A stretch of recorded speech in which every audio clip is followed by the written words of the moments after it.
Suspend হয়ে গেলেন দলনেতা শুভেন্দু অধিকারী। 30 দিনের জন্য বিধানসভায় সাসপেন্ড, আরো 3 বিধায়ক সাসপেন্ড। এ নিয়ে তৈরি হয়েছে রাজনৈতিক তরজা। এই মুহূর্তের বড় খবরে নজর রাখবো। বিধানসভা থেকে দলনেতা শুভেন্দু অধিকারী সাসপেন্ড। মহেশতলা রবীন্দ্রনগরের হিন্দু মহিলারা এবার একজোট হয়ে শুভেন্দু অধিকারীকে মন্দিরে উঠতে দিলেন না। চরম অপমানিত হয়ে মন্দির থেকে বেরিয়ে আসলেন শুভেন্দু অধিকারী। ওনাকে মারবো বলে উনি আমাদের 100 দিনের টাকা আটকেছে, আমাদের আবাস যোজনার টাকা দেবে, মিথ্যাবাদী চোর। দেখা যাচ্ছে শুভেন্দু অধিকারী গাড়ি যাচ্ছে এবং তার মধ্যে কিন্তু এখানে স্লোগান করা হচ্ছে। শুভেন্দু অধিকারী গাড়ি যাচ্ছে এবং ইতিমধ্যে কিন্তু এখানে স্লোগানও করা হচ্ছে। শুভেন্দু অধিকারী সেদিন বাবু ছেলে চোর। শুভেন্দুর জুতো পেটা আগে করেছিলাম 4 বছর আগে, সেটা আজকে আবার একটা জুতো কিনেছি প্লাস্টিকের।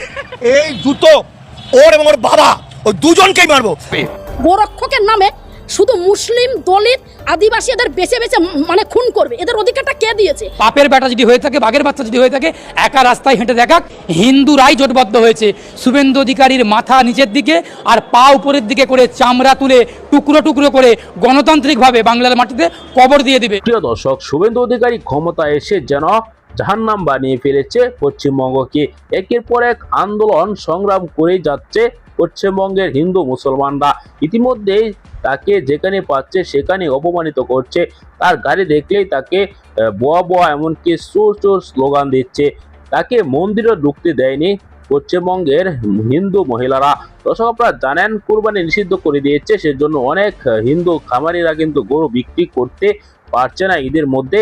এখন পর্যন্ত সেই গরুগুলা কিন্তু রয়ে গেছে তাদের ঘরে। এমন লসের মধ্যে পড়ে কিন্তু তারা ক্ষোভে ফুঁসছে। ইতিমধ্যে তাদের সেই ক্ষোভ প্রকাশ করছে। ভিডিওতে দেখতে পারবেন চাঞ্চল্যকর কয়েকটি ভিডিও ফুটেজ, কিভাবে শুভেন্দু অধিকারী একের পর এক হামলা শিকার হচ্ছেন। না টেনে পুরো ভিডিওটি শেষ পর্যন্ত দেখবেন। চ্যানেলে নতুন হলে সাবস্ক্রাইব করে রাখবেন। আসুন দেখে আসি সেই গুরুত্বপূর্ণ ভিডিওটি।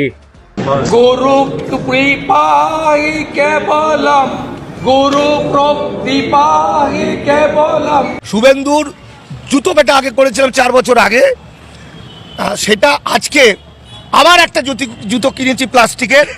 এই জুতো ওর এবং ওর বাবা, ওই দুজনকেই মারবো। বাঙালির শত্রুদেরকে এমন মারবো, এমন মারবো। বাপের বেটা যদি হয়ে থাকে, বাঘের বাচ্চা যদি হয়ে থাকে, একা রাস্তায় হেঁটে দেখাক। হিন্দুরাই জোটবদ্ধ হয়েছে শুভেন্দু অধিকারীর মাথা নিচের দিকে আর পা উপরের দিকে করে চামড়া তুলে টুকরো টুকরো করে গণতান্ত্রিকভাবে বাংলার মাটিতে কবর দিয়ে দিবে। এখন খোদ ভারতের হিন্দুরাই বলছে এই হারামি শুভেন্দু অধিকারীকে যেখানে পাবেন সেখানেই কেলানি দেবেন। এই হারামজাদার জন্য আজ ভারতের পার্শ্ববর্তী দেশগুলোর সাথে সম্পর্ক তলানিতে গিয়ে ঠেকেছে। ভারতের মাটিতে আজ হিন্দু মুসলিমের মধ্যে বিষ ঢালার মূল কারিগর এই মোদির পোশাক কুকুর শুভেন্দু অধিকারী।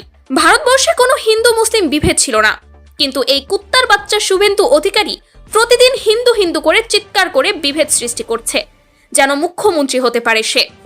দিবা স্বপ্ন দেখছে এই শোক। মমতা ব্যানার্জিকে ইনভাইট করব আরেকবার নন্দীগ্রামে দাঁড়ান। 2000-এ হারিয়েছিলাম, 20,000-এ হারাবো। শুধু হিন্দু হিন্দু করে এখানে যদি ভোট চাওয়ার চিন্তা ভাবনা করেন বা 2026-এ ক্ষমতায় আসার চিন্তা করেন, শুভেন্দু অধিকারীর সমস্ত চুল সাদা হয়ে যাবে।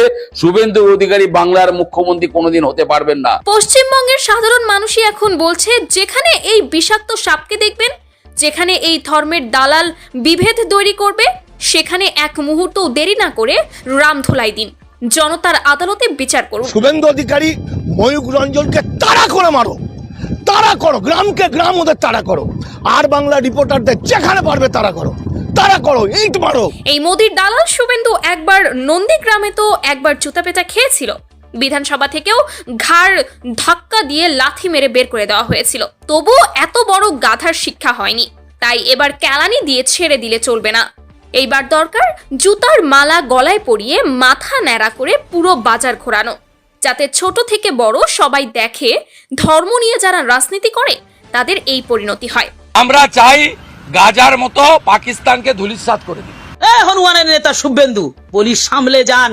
ধর্ম সম্বন্ধে জ্ঞান আছে? আমি সনাতন সনাতন, ওকে জিজ্ঞাসা করবেন তো সনাতন কথার অর্থ কি। ভারতের জনগণ হিন্দু মুসলিম একসাথে এই মাটিতে বসবাস করে আসছে।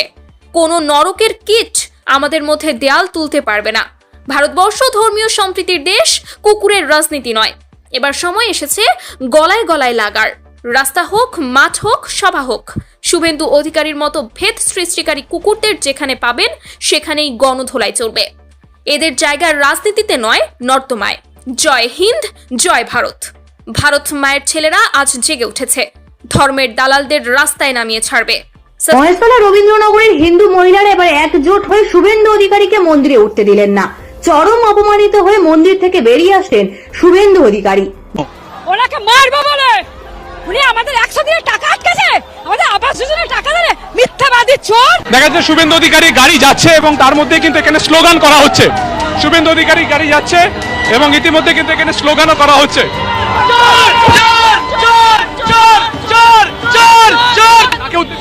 শুভেন্দু অধিকারী শিশির বাবু ছেলে চোর, শিশির বাবু ছেলে চোর।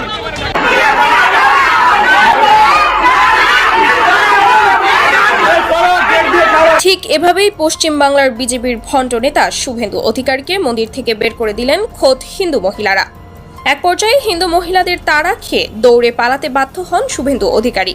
এর আগে মন্দিরে প্রবেশের সময় থেকেই তারা স্পষ্ট জানিয়ে দেন এই বিতর্কিত নেতাকে কোনোভাবেই পবিত্র মন্দির প্রাঙ্গণে প্রবেশ করতে দেওয়া হবে না। শুভেন্দুর আগমনে ক্ষোভে ফেটে পড়েন স্থানীয় হিন্দু মহিলারা। তারা চরম অপমান ও তিরস্কারের মাধ্যমে বুঝিয়ে দেন এই রাজ্যে ধর্মের নামে রাজনীতি আর বরদাস্ত করা হবে না।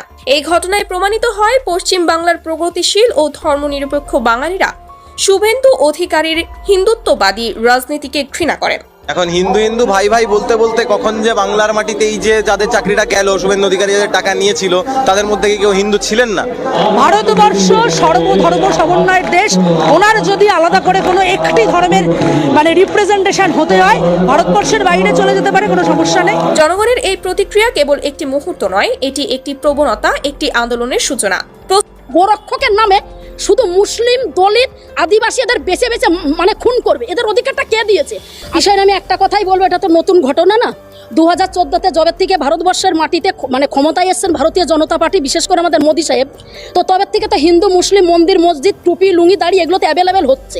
সব থেকে একটা কষ্ট লাগছে কি, যে সাবির মল্লিক সে ইসলাম ধর্মের মায়ের সন্তান, সে মুসলিম ধর্মে গ্রহণ করেছিল, তার ধর্ম তার মুসলিম ছিল, ইসলাম ধর্ম ছিল, সে একটা সাধারণ পরিবারের সন্তান ছিল। আজকে হরিয়ানাতে যেভাবে গোরক্ষকরা, আমি তো মনে করি যারা এই ধরনের গুন্ডাগিরি করে সমাজের বুকে করে, তারা কখনো যেন কোনো ধর্মের হতে পারে না, কোনো জাতের হতে পারে না, তারা কখনো যেন কোনো মানুষ হতে পারে না। একটাই তাদের টাইটেল, কিন্তু আমি মনে করি, শুধু না আমরা মনে করি, অমানুষ। আজকে সাবির মল্লিককে খুন হতে হলে কেন? তাকে বলা হলো যে তুই তো মুসলিম, তুই তো বিপ খাস, তোর এটাই তোর অপরাধ, আর তোকে আমরা কোনো রকম ভাবে এইখানে আমরা বিপ খেতে দেবো না। সব থেকে বড় কথা, আমরা তো স্বাধীন ভারতবর্ষের মাটিতে বাস করি। আমাদের স্বাধীন ভারতবর্ষের মাটিতে আমরা মাথা উঁচু করে বাঁচবো। আমরা কি খাবো, আমরা কি ড্রেস পরবো, পুরোটাই ডিপেন্ড করছে যার যার ব্যক্তিগত ব্যাপার। এখানে কে শিখিয়ে দেবে যে তুমি কি খাবে, তুমি কি খাবে না, তুমি কোন ড্রেস পরবে, কোন ড্রেস পরবে না, এইটা তো আমরা কখনো মেনে নিতে পারবো না। এছাড়া আর একটা ঘটনা দেখে সত্যি খুব কষ্ট লাগছে, আরিয়ান মিশ্রা, যে তাকেও কিন্তু খুন করেছে, গুলির উপর গুলি করাইছে, সেটাও কিন্তু গোরক্ষক বাহিনী করেছে। তাকে খুন করার পরে গোরক্ষক বাহিনীদেরকে যখন অ্যারেস্ট করেছে, তখন তারা কি একটা মেসেজ দিয়েছে যে আরে বাবা, আমরা তো জানতামই না যে আরিয়ান মিশ্র সে আছে হিন্দু, আমরা তো জানতাম মুসলিম, হিন্দুও আমরা জানতাম না, আমরা ভুল করেছি তাকে খুন করে। তাহলে আমরা কোন ভারতবর্ষের মাটিতে বাস করছি, আমরা কোন দেশে আছি, আমরা কোন দেশের মাটিতে আমরা এইভাবে আমরা বাস করছি যে টাইটেল দেখে, পদবি দেখে, ধর্ম দেখে, জাত দেখে মানুষকে বিচার করা হচ্ছে, মানুষকে খুন করা হচ্ছে। আর সব থেকে বড় কথা কি, যে আজকে যে বা যারা এই ধরনের অত্যাচার করছে দিনের উপর দিন, তাদেরকে নিশ্চয়ই আমি মনে করি তাদের পেছনে শক্তিশালী বড় মহান মানুষের হাত আছে। কারণ কাউরির সহযোগিতা ছাড়া, কাউরির হাত ছাড়া, কাউরির ক্ষমতা ছাড়া এদের কিন্তু ক্ষমতা হয় না। গোরক্ষক, তাদেরকে আমি কিন্তু ইনসাল্ট আমরা করবো না, আমরা করতেও পারি না, কিন্তু গোরক্ষকের নামে তাদের কিন্তু অধিকার দেয়নি সংবিধান, তাদেরকে কিন্তু ভারতবর্ষ অধিকার দেয়নি। ভারতবর্ষের জনগণ কিন্তু কখনো মেনে নেবে না যে তারা গোরক্ষকের নামে শুধু মুসলিম, দলিত, আদিবাসী এদের বেছে বেছে খুন করবে। এদের অধিকারটা কে দিয়েছে? আমি একটা কথাই বলবো, ভারতীয় জনতা পার্টির যেসব নেতা নেত্রী যারা বাংলার মাটিতে বড় বড় কথা বলছে, এই যে আরজি করের ঘটনা নিয়ে, যে আমরা কোন রাজ্যে বাস করছি, যে আমাদের রাজ্যে পশ্চিমবঙ্গতে মহিলাদের সুরক্ষা নেই, আমাদের যে ডাক্তার বোনটা তিলোত্তমার জন্য যে বিচারটা হচ্ছে, আমরা চাইছি যে বিচারটা, আমি তাদেরকে বলতে চাই, আমি মনে করি যে ভারতীয় জনতা পার্টির নেতা নেত্রী, মন্ত্রী এবং ভারতীয় জনতা পার্টিকে যারা সাপোর্ট করে, তাদের অধিকার নেই এই আমাদের আরজিকার ঘটনাকে নিয়ে প্রতিবাদ করা। তাদের রাজ্যগুলোকে দেখুক, আজকে মুসলিম বলে সে রাস্তায় হাঁটতে পারবে না, মুসলিম বলে সে মাথা উঁচু করে কথা বলতে পারবে না, মুসলিম বলে নামাজ পড়তে পারবে না, মুসলিম বলে সে কোনো রকম ভাবে বন্ধু বান্ধবের সঙ্গে মিশতে পারবে না, মুসলিম বলে সে কোনো রকম তার কি কোনো অধিকার নেই? যে ভারতবর্ষের মাটিতে হিন্দু মুসলিম শিখ ইসাই জৈন বৌদ্ধ অল কমিউনিটির মানুষ আমরা বাস করি, এটা হচ্ছে ধর্ম নিরপেক্ষ দেশ। কিন্তু সেই দেশে এখন যা পরিস্থিতি, 2014 থেকেই এই ভ্যাকসিনটা দেওয়া হয়েছে। তবে আমি মনে করি যারা সুশীল সমাজের মানুষ, যারা শুভবুদ্ধি মানুষ, যারা সত্যি এই মাটিটাকে ভালোবাসে, তারা কখনোর জন্য হিন্দু মুসলিম এই ছোট জাত বড় জাত মন্দির মসজিদ এইগুলোকে ডিভাইডেড করে একদম পছন্দ করবেন বা করতে দেবে না। তো যাই হোক, আমি একটা কথাই বলতে চাই যে আজকে আমাদের মধ্যে আরিয়ান মিশ্র সে ভাইটাকে আমরা হারিয়েছি, সাবির মল্লিক ভাইটাকে হারিয়েছি, মতি আলী দাদা ওনাকে আমরা হারিয়েছি। ওনাদের আত্মার শান্তি কামনা করি ঈশ্বরের কাছে, আল্লাহর কাছে একটাই দোয়া করি ওরা যেন জান্নাত পায়। আর যে বা যারা এই ধরনের ঘটনা করছে তাদেরকে আইনের আওতায় এনে তাদের টাইটেল না দেখে সঠিকভাবে বিচার করা হোক। কারণ ভারতের যে রুলস অফ ল আছে প্রত্যেকটা মানুষের জন্য সমান। একজন মন্ত্রীর জন্য যে রুলস, যে ল ভারতের, একটা ভিখারি যে রাস্তায় ভিক্ষা করে তার জন্য কিন্তু সে একই কিন্তু ল। তাই ধর্ম বর্ণ জাত পাত ছোট বড় এইসব না দেখে আসুন না আমরা সবাই একতা ঐকতায় সুন্দরভাবে আমরা চলি। দেশ চলে একটা পরিকাঠামোর উপরে। তুমি মুসলিম, তুমি হিন্দু, তুমি দলিত, তুমি আদিবাসী, তুমি ছোট জাত, তুমি বড় জাত, এটা বলার অধিকার কারা দিয়েছে এদেরকে? তার জন্য সকলের একতা ঐকতা হয়ে দেশটাকে যদি বাঁচাতে হয়, এই দেশটাকে যদি সত্যি আমরা এগিয়ে নিয়ে যেতে চাই, তাহলে আপনার অবশ্যই হিন্দু মুসলিম টুপি লুঙ্গি দাঁড়িয়ে এগুলো বন্ধ করতে হবে। এই দেশ আমাদের প্রত্যেকটা স্বজাতি যারা বসবাস করছে, প্রত্যেকটা কমিউনিটির, প্রত্যেকটা মায়ের সন্তানের এই ভারত। সাসপেন্ড হয়ে গেলেন বিরোধী দলনেতা শুভেন্দু অধিকারী। 30 দিনের জন্য বিধানসভায় সাসপেন্ড, আরো 3 বিধায়ক সাসপেন্ড। এ নিয়ে তৈরি হয়েছে রাজনৈতিক তরজা। এই মুহূর্তের বড় খবরে নজর রাখবো। বিধানসভা থেকে বিরোধী দলনেতা শুভেন্দু অধিকারী সাসপেন্ড। বিজেপির বিতর্কিত নেতা শুভেন্দু অধিকারীকে 30 দিনের জন্য ভারতীয় বিধানসভা থেকে সাসপেন্ড করা হয়েছে।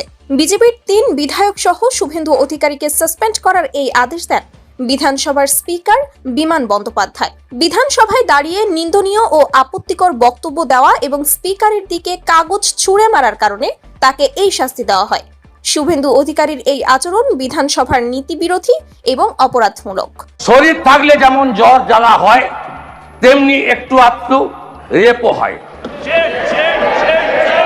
বাচ্চা ছেলেরা একটু আধটু আপনি যে রেফার করছেন যেগুলো, আমি আপনাকে বলি আমি রেডি হয়ে এসেছি, এবারে আমি আপনার লাইনে যাচ্ছি। ঠিক আছে, আপনি দিয়ে দিন। এছাড়া ভারতীয় সংবিধানকে অপমান এবং হিন্দু মুসলিম বিভেদ সৃষ্টির উদ্দেশ্যে সাম্প্রদায়িক রাজনীতি করার অভিযোগে স্পিকার এই সাসপেন্ডের আদেশ দেন। শুভেন্দু অধিকারী সহ বিজেপির 3 বিধায়ক সাসপেন্ড হওয়ার পর বিধানসভার বাইরে এসে বিক্ষোভ প্রদর্শন করে এবং সাসপেন্ডের আদেশের বিরুদ্ধে স্লোগান দিতে থাকেন। শুভেন্দু অধিকারী মুখ্যমন্ত্রী মমতা বন্দ্যোপাধ্যায়ের বিরুদ্ধে অভিযোগ করে বলেন, মমতা বন্দ্যোপাধ্যায়ের মিথ্যাচারের কারণে আমাদের সাসপেন্ড করা হয়েছে। আমরা বিজেপির বিধায়করা গর্বিত যে আমরা হিন্দুদের ভোটে নির্বাচিত হয়েছি। মিথ্যাবাদী মমতার মতো মুসলমানদের ভোটে মুখ্যমন্ত্রী হয়নি। আমি গর্বিত আমরা হিন্দুদের ভোটে জিতে এমএলএ হয়েছি, আমরা মুসলমানের ভোটে জিতে এমএলএ হয়নি। আমরা বিজেপির এমএলএ এমপিরা হিন্দু এবং জনজাতিদের ভোটে জেতা এমএলএ। হিন্দুদের জন্য বলতে গিয়ে আমাকে 1 মাস বাইরে রেখেছে। কথাই বলে কুকুরের লেজ কখনো সোজা হয় না। শুভেন্দু অধিকারী তার প্রকৃষ্ট উদাহরণ। মুসলিম বিরোধী মন্তব্যের কারণে এর আগেও একবার তাকে বিধানসভা থেকে বের করে দেওয়া হয়েছিল। তবুও এই ভণ্ড শুভেন্দু অধিকারী বারবার হিন্দু মুসলিমের মধ্যে বিভাজন সৃষ্টির চেষ্টা চালিয়ে যাচ্ছে। আমি মমতা ব্যানার্জির মতো 30 দিন রোজা রাখার পরে যে নামাজ হয় রেড রোডে, আমি কোনোদিন অন্য ধর্মে পার্টিসিপেট করি। মমতা ব্যানার্জি যদি প্রিয় দর্শক, পশ্চিমবঙ্গে ক্ষমতায় এসে একের পর এক বিতর্কিত আইন পাশ করেই যাচ্ছেন শুভেন্দু অধিকারী। তিনি প্রথমে আইন পাশ করেছেন 14 বছর একটি গরুর বয়স হতে হবে, তারপর কোরবানি দিতে হবে। এরকম আইন পাশ করে হিন্দুদের যেন কপালে শনির দশা নিয়ে এসেছেন। হিন্দুরাই কিন্তু কঠিনভাবে খেপে গিয়েছে তার উপর, কেননা হিন্দু খামারিরাই গরু বিক্রি করতে ঈদের মধ্যে তারা পারেনি। এখন সেই গরুগুলা ঘরে তারা এখন পর্যন্ত খাওয়াচ্ছে, কেউ কেউ গরু রাস্তায় ছেড়ে দিয়েছে। দর্শক, এরকম লসে পড়ে কিন্তু এখন হিন্দুরাই তার উপর খেপে গিয়েছে, তাকে যেখানে পাচ্ছে সেখানেই